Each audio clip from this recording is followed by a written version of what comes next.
Hello. Thank you all for being with us today.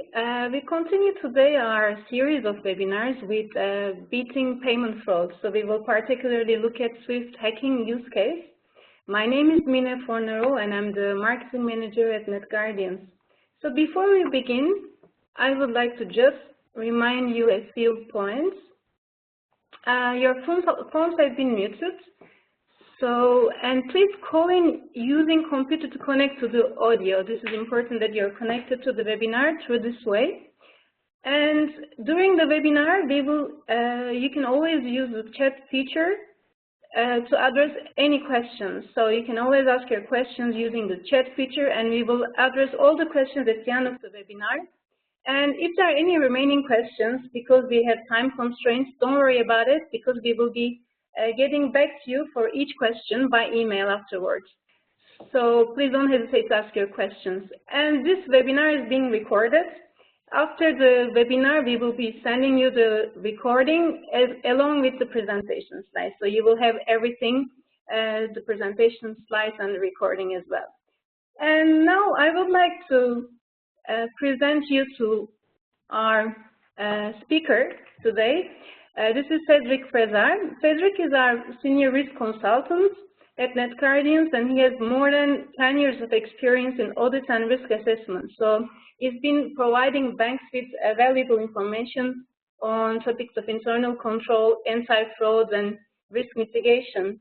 And before joining NetGuardians, Cedric he was working at Ernst & Young, Switzerland for several years as senior IT auditor. And he's CISA certified. The last but not the least, Cedric is a pro golfer and he has a handicap of 4. So I would like to now let Cedric continue with his presentation. Thank you very much. Thank you, Mina, for the introduction. Hi and welcome everyone. My name is Cedric, and today's topic is beating payment fraud, Swift hacking use case. What are we going to talk about today? First of all, I'm going to introduce you the case of the Bangladesh heist back in February. What happened, what is the aftermath of the heist, and the reason behind the recent Swift hacks. And then we're going to drill down a little bit around how to prevent such cases, because I guess you're all here to hear about that. And then we're going to do a short wrap-up and Q&A session, as Mine said. Let me start with the Bangladesh heist. It's one of the biggest bank robberies in history.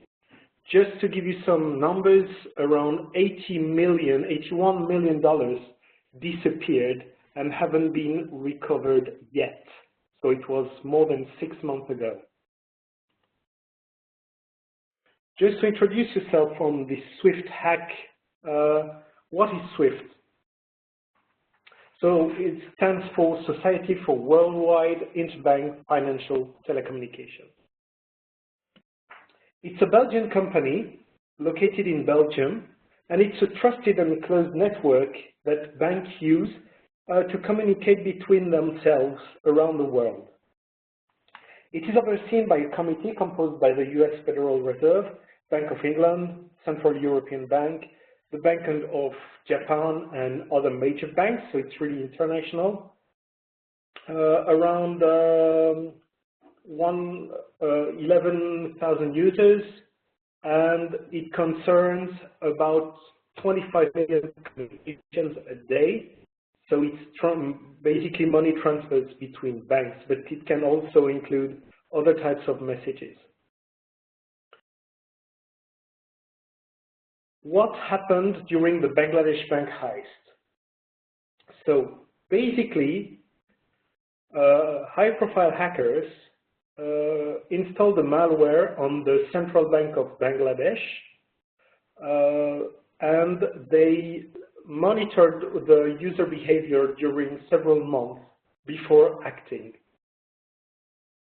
Then, over a long weekend, they inputted 35 transfer requests from the bank accounts at the Fed, so the US Federal Reserve in New York, and they asked to transfer from those accounts, so held at the Fed by the Central Bank of Bangladesh, to different target accounts around the world, especially in Asia. As a result, 30 transactions out of 35 failed. They were halted, representing around $850 million. They made one mistake, a misspell at the recipient name, and that raised suspicion. Around $20 million were also stopped there. But out of those first 35 messages, 4 succeeded to get to their target accounts in the Philippines, and that represents $81 million that the hackers were able to get. If we kind of get into the details of what happened,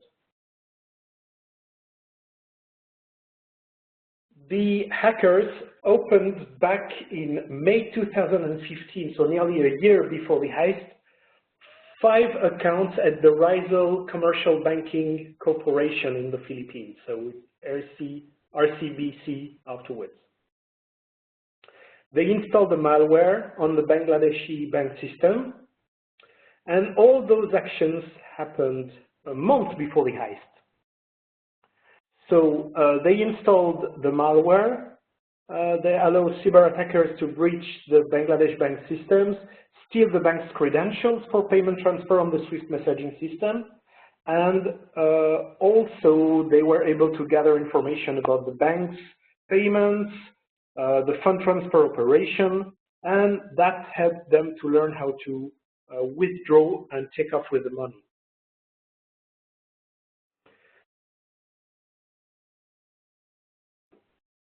Step 2 of the fraud, so the bank the hackers manipulated the Swift Alliance access server software to cover their tracks. It happened in the late evening of February the 4th, so Thursday, and that extended over a long weekend in Bangladesh where the bank offices were shut. They sent the transfer order from the central bank's holdings in New York, and also there was a long weekend in New York, so no one was there to discover the fraud while it was happening. And also in the Philippines, there were a special Monday closure because of the Chinese New Year. It's important, you will learn later on why.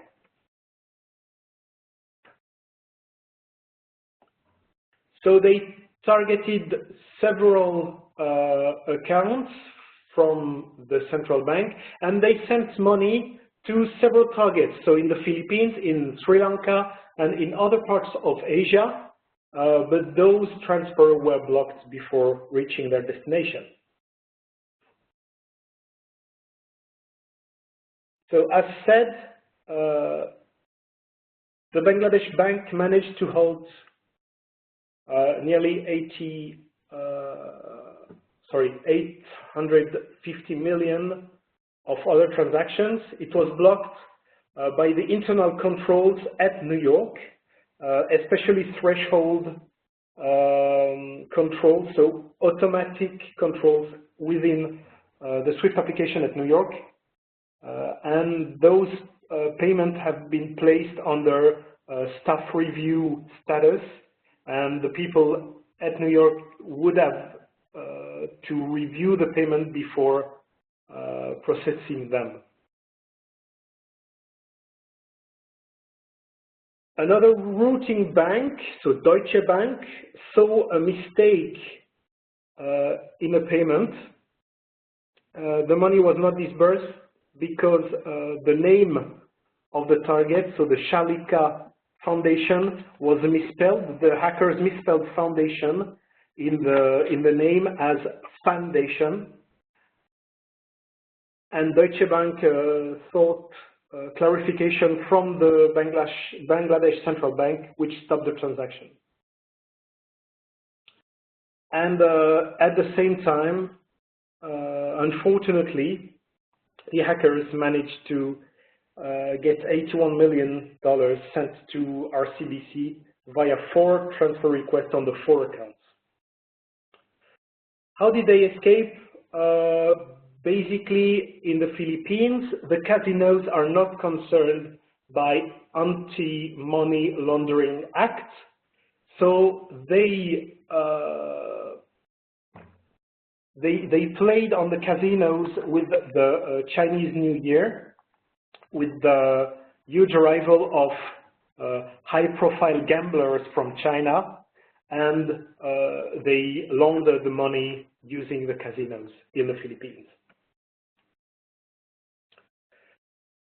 So to sum up the aftermath of the heist, they attempted to steal nearly $1 billion during this robbery. The Fed in New York was able to stop around $850 million. The misspelled name cost another $20 million to our hackers, but they managed to steal around $81 million. Since the heist, so it was more than 6 months ago,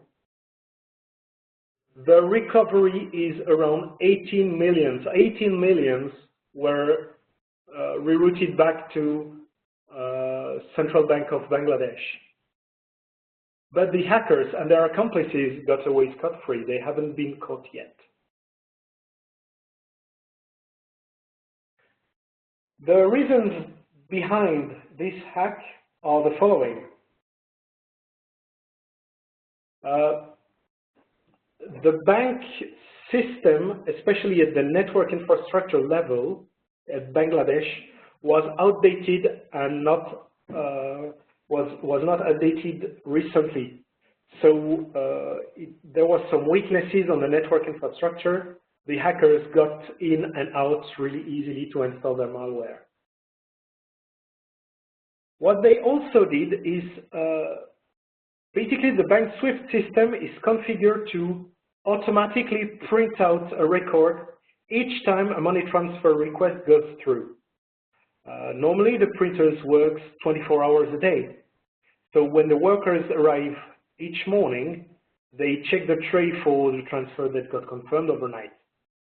But in the morning of the Friday of the heist, the director of the bank found the printer tray empty.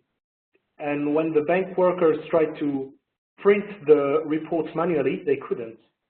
Because the software was tampered by the hackers and has been altered, so the printer were not working. When they finally got the printers working again the next day, and they were able to restart the printers, they received dozens and dozens of suspicious transactions on the printers. The Fed Bank in New York, so the Fed, sent apparently queries to the Bangladesh bank questioning those transfer orders, but no one in Bangladesh has responded because of the public paid holiday. When they finally realized what happened, they tried to contact SWIFT and New York, but the attackers had timed the heist very well. And because it was the weekend in New York, no one there responded either. So it wasn't until Monday that bank workers in Bangladesh finally learned that 4 of the transactions had gone through, amounting those 80 millions. The question that the media asked immediately is, has the SWIFT network been compromised? Because SWIFT is well known for its robustness and its reliability, its security. But has it been compromised through these hacks? Not directly. Why? Because the hackers obtained valid credential and imitated the use of a legitimate bank employees using their credentials. So it was not a direct hack on the SWIFT network system, but it was kind of a fake or a non-legitimate use of the system, but integrity of the system has not been attacked. How they got the credential is quite unclear. There are two ways they could have had those accesses. First one is an insider fraud. So people from the inside of the Bangladesh bank providing the hackers with the credentials, or as said before, outdated or not even installed firewalls enable the hackers to cyber attack the bank. The big question is how to prevent such cases. Back to what I explained you last week during our last webinar, we have the process of a fraud with the 6C model. In this case, so the 6 C's are case, commit, conceal, convert, catch, and control. For the case, basically our hackers installed the malware and monitored the user behavior on the SWIFT platform. Then they committed the fraud by sending those fund transfer requests over the long weekend. Then they concealed the fraud by blocking the printers and scrambling the money in the casinos. Then they converted that into a usable advantage by withdrawing the money after the money laundering. And then the catch and control, so that's what's normally left to the victim. The misspelling plus the controls, automatic controls at the NY Fed enabled catching of the fraud. And the control phase is basically what can we do so the case doesn't happen again. For instance, on the 20th of September, so 2 days ago, SWIFT announced that they are promoting fraud pattern detection controls on their platform. With our approach with proactive data analytics, the idea is to give the banks an eye already on the fraudster actions from the case phase up to the control. And I'm going to give you some examples later on during this presentation.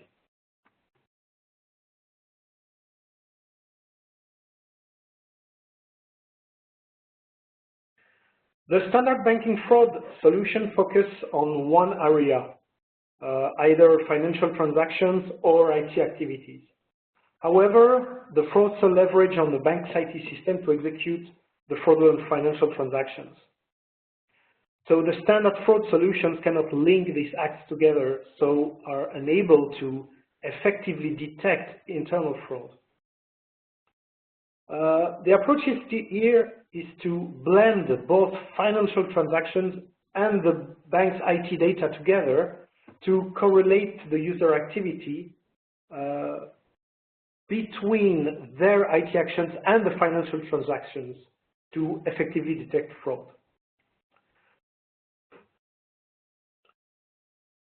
So in order to understand the human behavior, we have a holistic approach where we are going to focus not only on the human behavior, but on the financial transactions going through the different channels of the banks and leveraging on the different IT layers.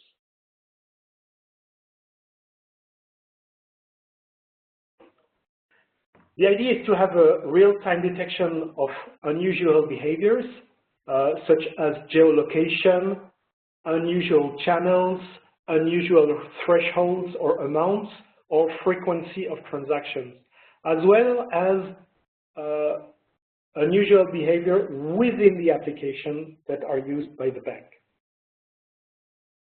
Let's get into some concrete examples. There are a few words around our platform from a functional perspective. We have two core applications, a control execution framework on the left-hand side of this slide, and a forensic analysis. The control framework, execution framework and application, so the controls are individual use cases covering a very specific aspect of a risk or a fraud, such as a 4i bypass, multiple login on the same IP, etc. We provide hundreds of controls based on three different approaches, either pattern-based intelligence, profiling, or advanced and predictive analytics. The controls are executed continuously in real time or at a specified frequency, such as daily, monthly, yearly, etc. The results of our controls are high-hand business user-friendly reports and can vary in type from a raw listing to a high-hand violation report that you can send through a PDF. We also include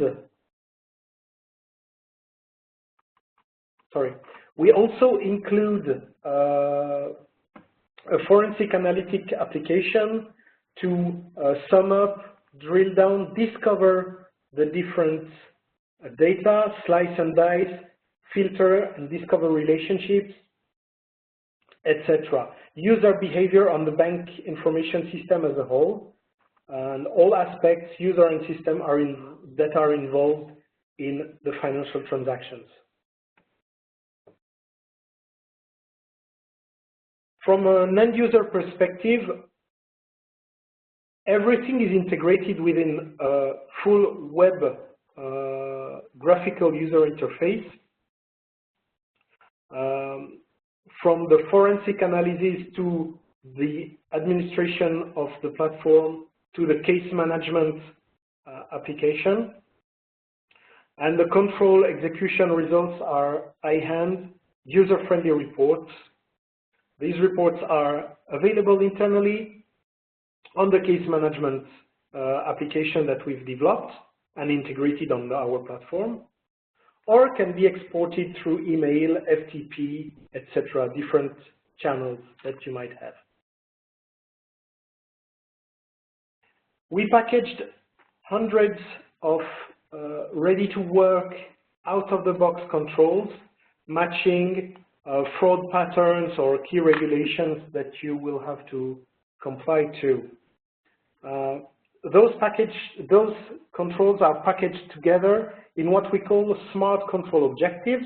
I'm going to present some of them to you in a few minutes.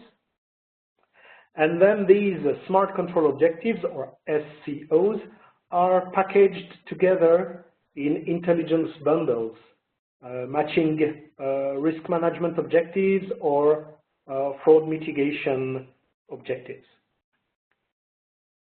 So our users select the objectives they want to cover, so they focus on those objectives or regulations or assets to protect, and not on the technical, complicated details on control and technology that lies underneath. Let's go back to our Bangladesh heist. How our controls would have covered the different aspects of the fraud.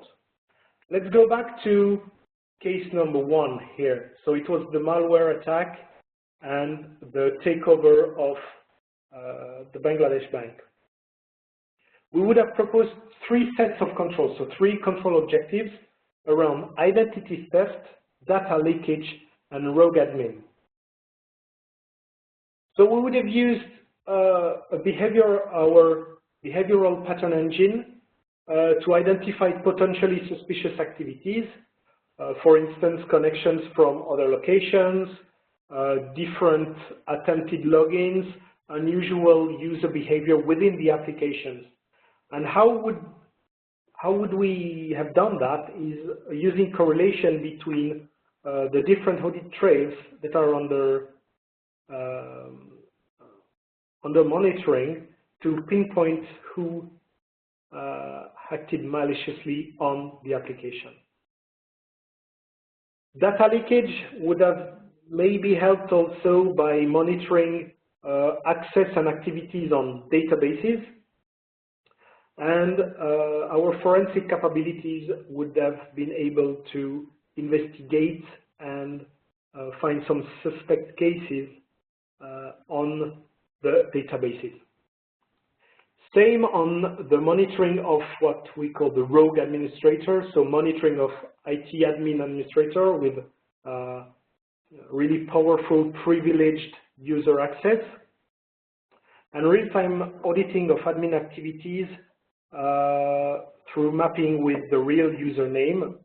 And how we do that is also to correlate between the transaction, the user behavior, and the IT channels that are available to communicate within the bank.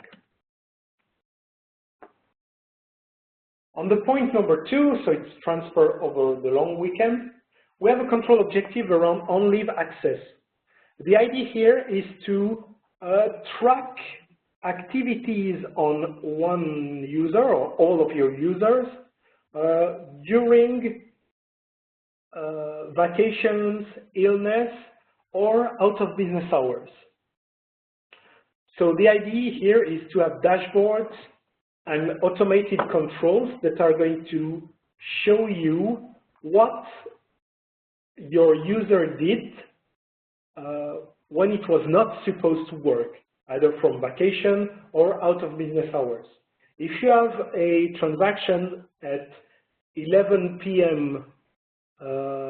On a Saturday, let's say, or even a weekday, that is suspicious, right? Because your employee is not supposed to work at that particular time. Same with weekends or vacations.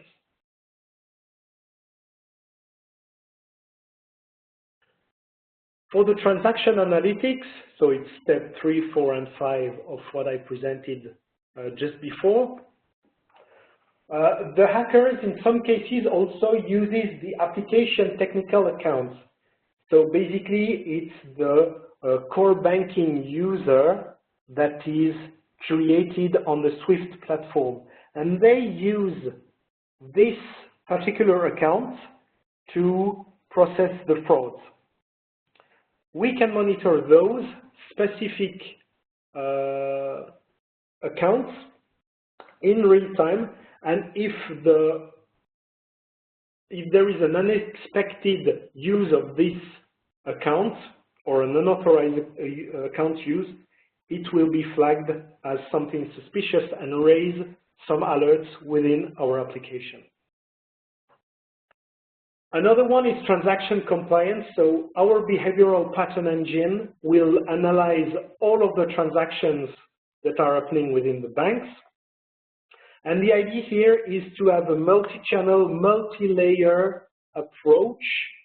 So by combining activities on the e-banking channel, the mobile banking channel, the core banking application channel, etc., to scramble those information and really pinpoint the suspicious deals that you will have to investigate further on. And also we provide a workflow to support the authorization process through our case manager application. Coming up next is the profiling feature. So the idea is to build a customer or a user profile over time, so understand what is the expected behavior that this particular customer or user has, and any outstanding transaction will be detected and alerts are going to be sent. For instance, let's say you have a customer that withdraws every week $200 at the ATM, and for some reason once he makes 2 weekly summing up to 5,000. It is completely out of its standard behavior, so this one is going to raise an alert. But from, I would say, traditional approach, this one would have not been detected by a standard solution relying on, for instance, a threshold. Because if the transactions sum up under the threshold, it's not going to be detected by a standard pattern-based control. So that's where the profiling is really powerful. It's to highlight any outstanding transaction from a specific user or a specific customer. Concretely, here I'm going to show you a little demo on our products regarding this Swift hack and how we would have detected it. First off, the timeline will help to pinpoint that there have been some transaction over the weekend, and also see the time of the event. Then maybe the geodiffusion of Swift messages.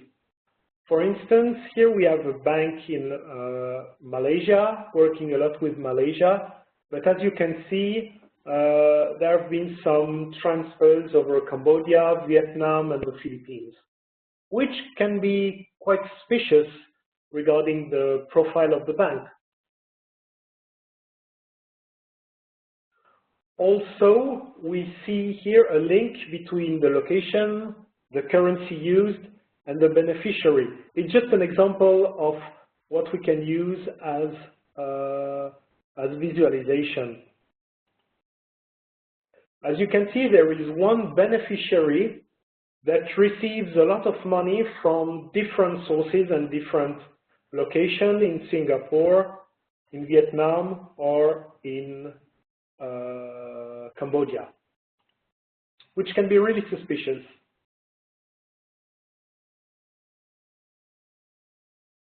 Also, pattern-based and statistic use can highlight the 5 or 10 top beneficiaries with the most messages or with the biggest amounts received. So basically, I think here the $81 million would have popped. And then, using this screen, we can do some search and forensic analytics. For instance, look for the account number that we've highlighted just before and see the list of the transactions and details of the transactions that have happened. And also here we have a highlight on the SWIFT that have been processed during the weekend, so Saturday, Sunday, or any public paid holiday that we've configured within our application. So the 35 payments would have popped out straight within our application. Let's move to our view of the different controls that would have prevented the fraud. As said, we talked about identity theft, we talked about on-leave access, so the user behavior, the suspicious user behavior, or suspicious timing of use of the application, especially the Swift application. The data leakage. So here, if they have used some manipulation of databases, for instance, the audit logs, we would have seen that using our solution, what we call the SQL tracking system technology. which is able to capture what is happening around databases activities. Another one, as said, is the monitoring of the technical accounts, the application accounts, and real-time auditing of what's happening with those accounts. The transaction compliance, so it's a fully customizable behavioral pattern that will analyze all of the transactions, multi-channel, multi-layer, and in real time. And also the rogue administrator who is able to monitor your IT admin activities using real-time auditing and what we call the console tracking system, which captures every single command that your IT admins are entering on the different systems of the bank.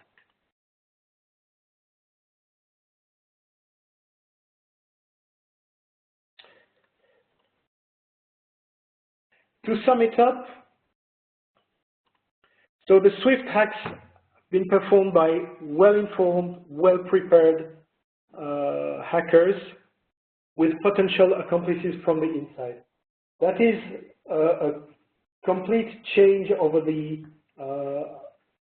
normal, traditional ways of bank robbers used in the past years. The Bangladesh case used information gained through employee access. They took advantage of an on-leave period and transferred funds to bogus accounts. If you take each of those events by itself, they wouldn't have been caught if you don't have the capability to correlate the different actions. I mean, if a user opens an account nearly half a year before using it for a fraud, this would stay under the radar. But it has an importance in the process of the fraud. And the controls of the first line of defense, so basically the IT security measures, the firewalls, antivirus, etc., have been proven inefficient by themselves, especially when those tools are not maintained up to date. So after those bad news, what can we do to prevent such frauds? Basically, a behavior analytics software can prevent such frauds by correlating information from multi-data source, by identifying suspicious user behavior in real time, and by spotting unusual account activity, as well as providing real-time alerts, so you can react before it's too late.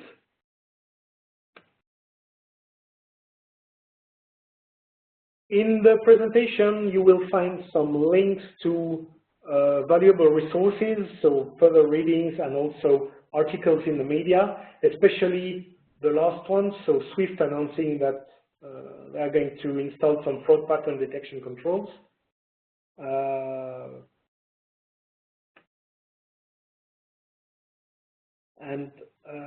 So please feel free to contact us if you have more questions on those articles or those readings.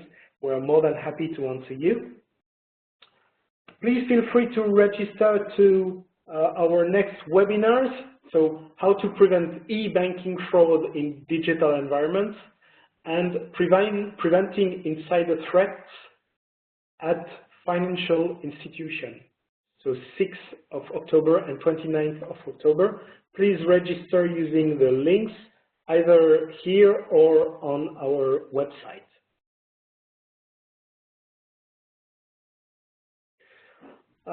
About NetGuardians, we are a Swiss-based company. We are specialized in risk and compliance. and we presented you just a few minutes before our platform. We have offices in Switzerland, Singapore, Kenya, Poland, and we are a Swiss-made software. In recognition of our unique and holistic offering, Gartner has recently designated us as a cool vendor in 2015.